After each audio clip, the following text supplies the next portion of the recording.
Hola, continuamos en Business Connection analizando las consecuencias de una jornada este jueves 24 de julio en el que Europa, la Unión Europea, pisa el acelerador. Por un lado, acelerando negociaciones comerciales con Estados Unidos para evitar esos aranceles con un destino fatal, 30% a las exportaciones europeas con destino Estados Unidos.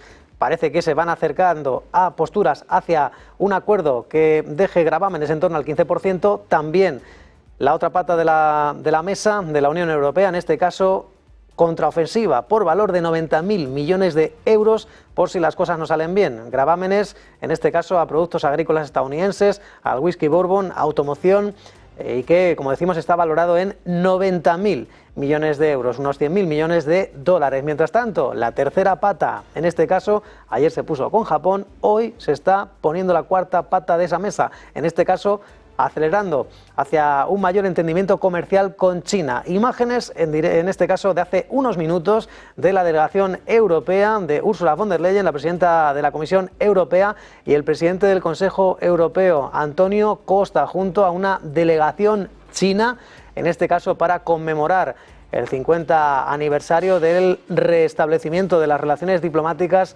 entre la Unión Europea y China. Ese es la excusa, ese es el motivo del viaje, pero lo cierto es que van a intentar cerrar acuerdos comerciales, pero sobre todo, más que cerrar acuerdos comerciales, cerrar heridas. Ahí podemos ver también en la delegación china, también encabezada por Xi Jinping, en el centro de esa mesa el presidente chino Xi Jinping, que ya está emitiendo su discurso, dando la bienvenida a las autoridades europeas.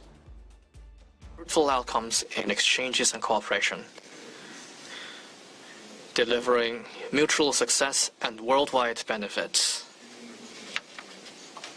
An important undertaking and understanding and insight is that the two sides should respect each other, seek commonality while reserving differences, uphold openness and cooperation, and pursue mutual benefit. These are also important principles and the right direction for China-EU relations in the future. Faced with accelerating global transformation not seen in a century and a changing and turbulent world, Chinese and EU leaders should once again demonstrate vision and leadership and make the right strategic choices that will meet people's expectations and stand the scrutiny of history. Both China and the EU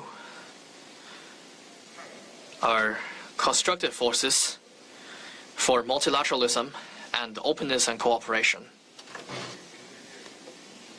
In a more challenging and complex international situation, it's all the more important for China and the EU to strengthen communication, enhance trust, and deepen cooperation in order to provide more stability and certainty for the world through steady and sound China-EU relations. Both China and the EU are big guys in the international community. We should keep our bilateral relationship growing in the right direction and work together to usher the relationship into an even brighter next 50 years. So much from me.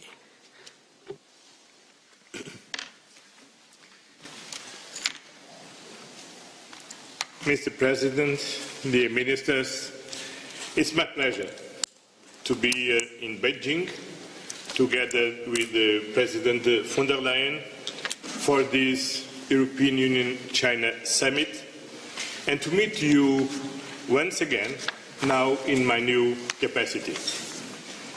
This year marks the 50th anniversary of the establishment of our diplomatic relations. Over the past 5 decades, we have become key trading partners, contributing to the development and prosperity of our citizens and our economies. We have developed a rich and deepened cooperation, and our economies and societies are deeply interlinked. The European Union remains committed to deepening our bilateral partnership making concrete progress in addressing concerns with respect, goodwill and honesty, and working together to uphold multilateralism.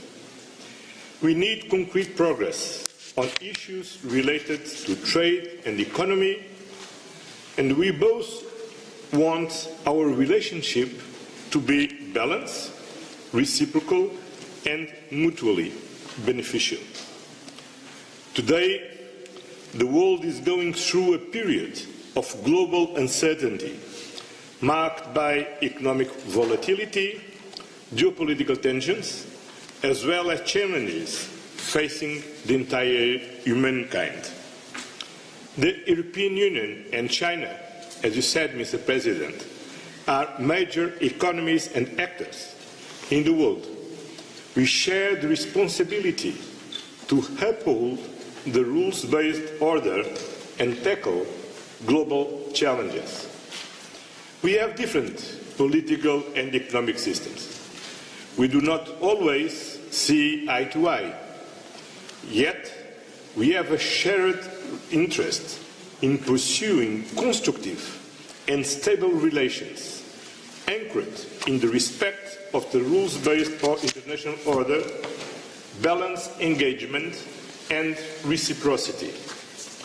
We wish to continue to engage with China to tackle global challenges and take more ambitious action on climate change, on biodiversity, health and pandemic preparedness, food security, disaster reduction, debt relief and humanitarian assistance. Our cooperation on climate change is an important example, and I look forward, as a result of today's summit, to a strong joint political message ahead of COP30 in Brazil. We must also uphold the fundamental values enshrined in the United Nations Charter, who we celebrate the 80th anniversary. Values such as sovereignty, territorial integrity, and the respect for internationally recognized borders.